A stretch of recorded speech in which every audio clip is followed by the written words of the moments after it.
Look, it might not matter to you, but it matters to us.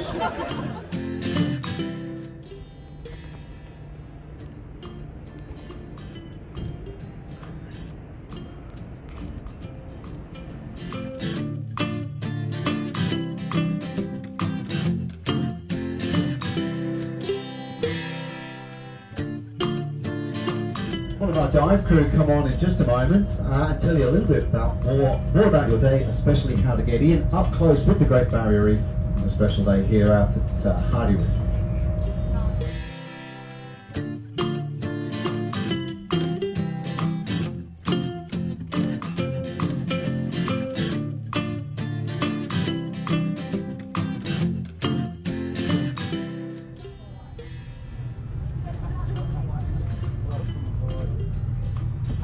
Hello，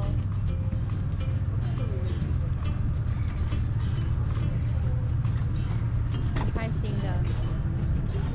你底下还有人在飞。为什么？我一起go，小心哦，这个。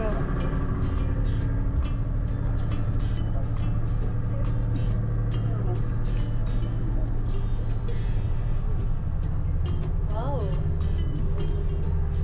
每个人有自己的一个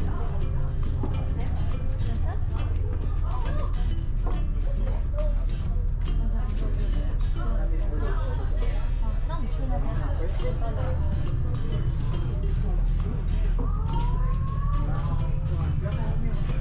对吗？然后我坐你对面吗？嗯，坐我对面好。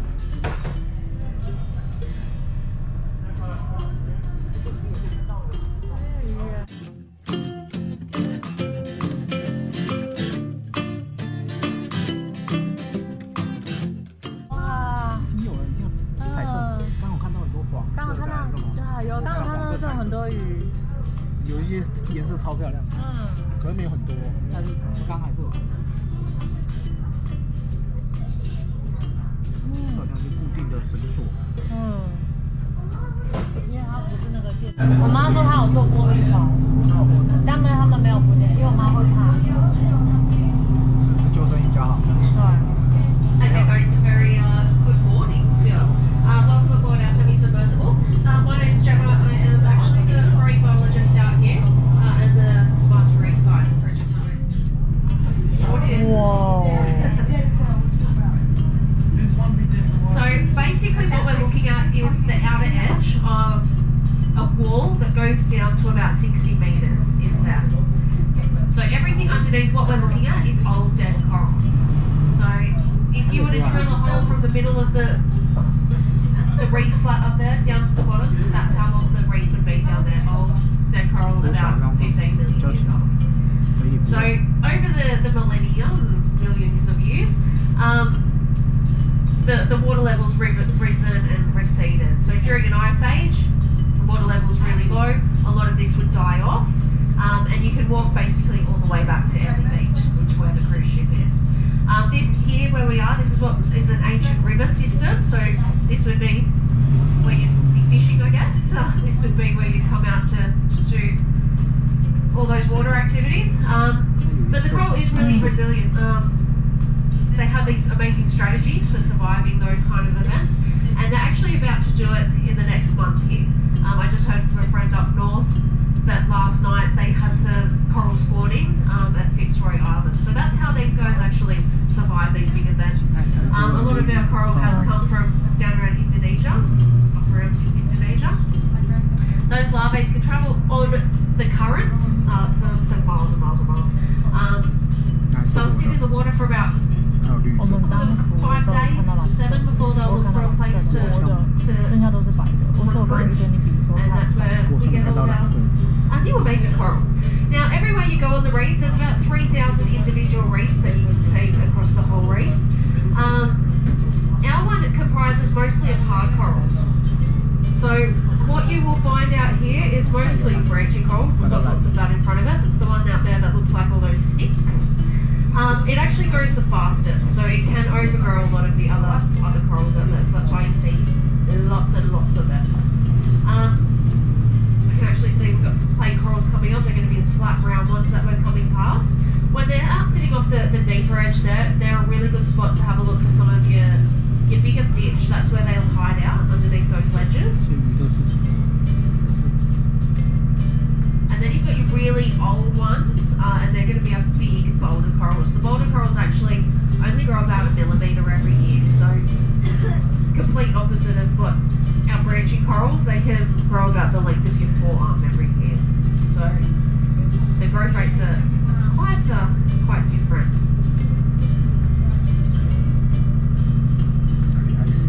Now, of course, it's all these little tiny animals that are building the reef, the coral polyps. The coral polyps, if you're not sure what one looks like, it kind of looks like an upside down jellyfish. They've got lots of tentacles and they've got a mouth in the middle. They actually are very closely related to a jellyfish.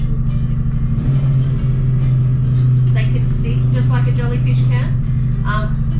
The corals just are a little bit different because they will actually aggregate and grow in colonies. Now we have really high diversity here. There's about 150 different species of coral, which is incredible. And you can see just this one is a different type. That's a carpet coral that's going over the top of the others. We've got an elephant ear up the top there, the green one that we're going past. 黄色的哦。 And there's about 1,600 species of fish down here. So lots of marine life. A lot of the marine life out here will be hidden. Lots of it is camouflaged. One of the spots to really have a good look at is inside where the branching coral is. You'll find things like brittle sea stars, feather stars, coral cods. The cods like to hang in there to try and hide from the little fishies that come past so they can have an easy dinner. Yeah, occasionally we'll get some reef sharks. Unfortunately once we're out here we don't see them too much. The commotion kind of keeps them away. We put this pontoon in not long ago. It was just before 2017, and when we moved it, there was reef sharks under here all the time. But as soon as we started to come out regularly, you don't see them. The only time they really come around is kind of when we have a low tide, and then they'll sit on the top to try and catch any of the fish that get stuck.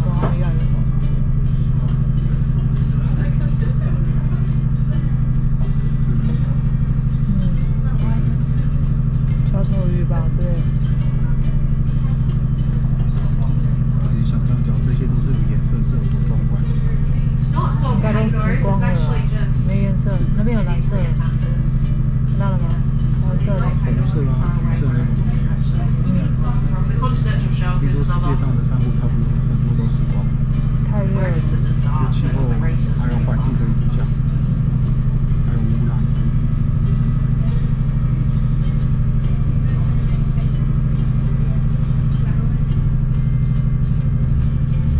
Now it goes very in depth down into the deep part, about 60 metres down there. You will get coral growing to quite some depth, but they do actually need sunlight. The water levels risen and receded, so during an ice age, when you're snorkeling up over the top of them, if you have a look at the sandy areas, you'll find that the sand moves. There's lots of stuff living just below the surface. You might find lots of holes where the fish are actually, they've built their own little burrows, they live in there. Of course, the sea cucumbers you'll find sitting on top of those sandy patches. We've got lots of sea cucumbers down there. They are eating the sand, cleaning it, and then they spit it back out. Why would you do that? You don't check. Now the reef flat up there, you can probably tell right now why we call it the reef flat. It doesn't grow up above this level because at low tide that becomes exposed to the air. So corals, they can stay out of the water for a short amount of time, but of course they prefer to be underneath the water at all times. Mostly you'll find up on that reef flat, the most durable corals are going to be your soft corals. They do produce their own kind of natural sunscreen. And you'll see it when the tide rises after a low tide, you get this kind of brown slick on the top of the water from all that natural oil. A lot of slicks that you'll see from the boat, yeah, they can be from that.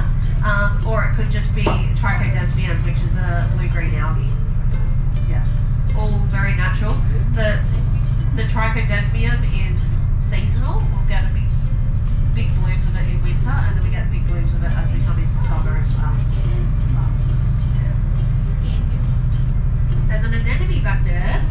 You might see it's just sitting on the edge in front of where I am at the stairs, and you'll see it has a big mouth in the middle. That's a big hole. There will be anemone fish in there.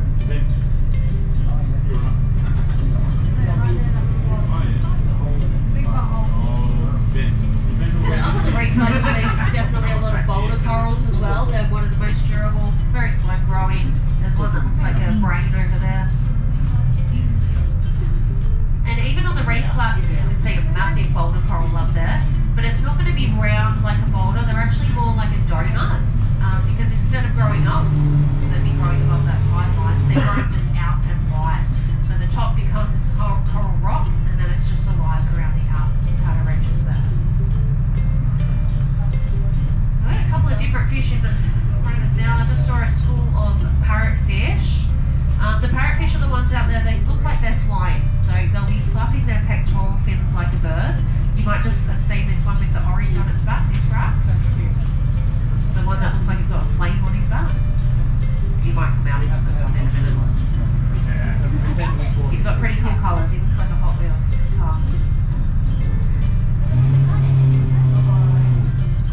The parrotfish, though, yeah, you'll actually see them flying through the water, and they actually make quite a lot of noise out there. You'll hear them kind of scratching the coral. If you hear that crackling sound, that will be those fish. They're scraping all the algae off all the coral rock out there. They usually travel in schools, mostly schools of females. I can actually see a male out in front. Males are quite easy to spot. They are the beautifully coloured ones. They're usually the greens, blues, purples. They're rainbow colours. When you see the big school of parrotfish, generally they're quite the plain females, and there'll be one lucky male amongst them. They will have a harem of a minimum of 4 females each. A big fish coming through right now. He looks like... Let's see what it was. Kind of resembled a parrotfish, but it wasn't a parrotfish.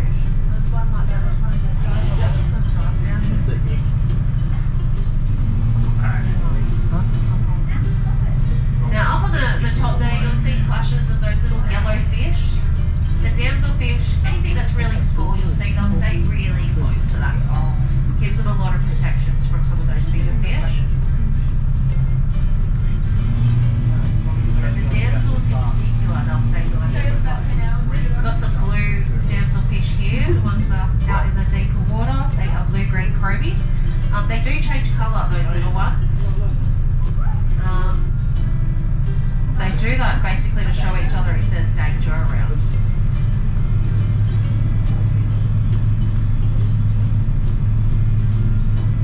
Usually coming past one of our branching corals that has the different coloured tips, you'll see the bright purple tips on it. When the corals have a different coloured edge, it actually means that they're in the process of growing. So they don't grow the same way we grow, they don't just get bigger and bigger.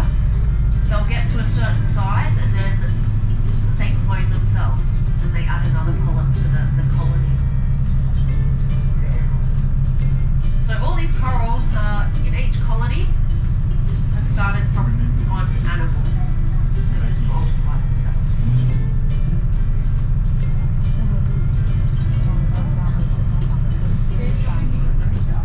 Alright, so we've got some fusiliers out in front. They're the ones that are in the deeper water now, the long ones.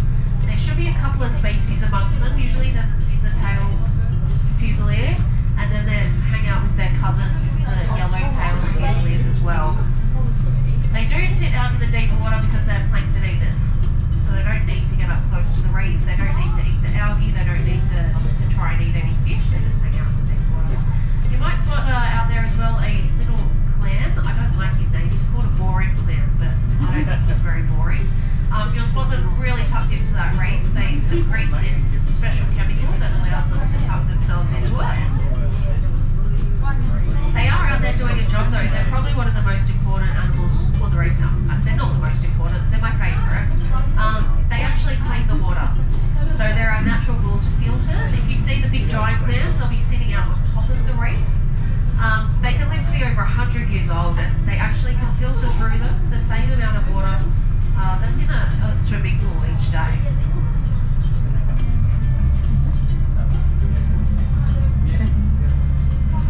Said that they're the most important, but they're not. There's lots of animals out here that have different roles.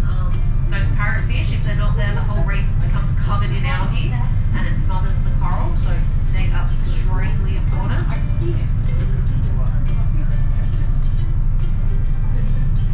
Same with the sea cucumbers, they're cleaning them, and if they don't do that, the water becomes too acidic, too toxic.